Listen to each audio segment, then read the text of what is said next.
Je vais lancer demain soir un débat sur la Trinité. La Trinité est souvent associée au christianisme.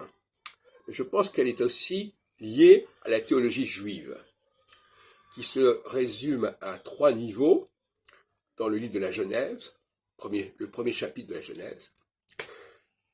Un Dieu qui crée, et des canaux qui vont véhiculer cette création, à la fois au niveau cosmique, à travers les astres, et à la fois au niveau ethnique, à travers les Juifs. Et les Juifs correspondent en quelque sorte à l'Esprit Saint, qu'on appelle ça Ruach HaKadosh, et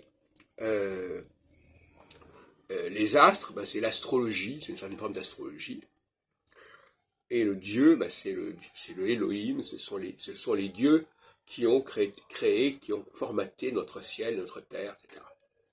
Voilà. Donc il y a 3 conditions fondamentales qui sont nécessaires pour que le monde fonctionne. C'est un problème d'ergonomie. Donc toute trinité qui n'est pas fondée sur des choses concrètes et réelles, comme ça, c'est du vent. Et la trinité chrétienne, pour moi, c'est du vent.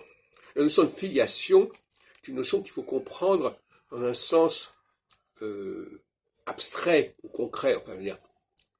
Filiation, ça veut dire qui vient d'eux, qui émane d'eux. Ça veut pas dire qu'il y a que quelque chose soit le fils de quelque chose, c'est une question de filiation, mais de conséquence, d'hérédité. C'est pas forcément un enfant ou un personnage qui soit le fils d'eux. Hein. Même que, voilà, donc la filiation d'Adam, c'est un peuple qui descend d'Adam. La filiation de Dieu, etc. Ce sont des astres qui sont forgés par Elohim, etc., etc. Donc n'employons pas le mot filiation au sens limité de fils. Alors on entend ça, on dit Jésus est le fils de la Vierge, alors qu'en réalité, la Vierge ici, c'est le peuple juif, dans son ensemble. On n'a qu'à lire Ésaïe ou Jérémie.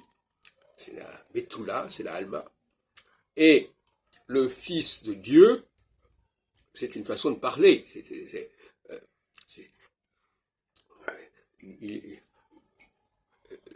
Ici, ce n'est pas un homme qui doit être le fils de Dieu, c'est sa création technique, c'est le Deus Faber, c'est le Deus ingénieur.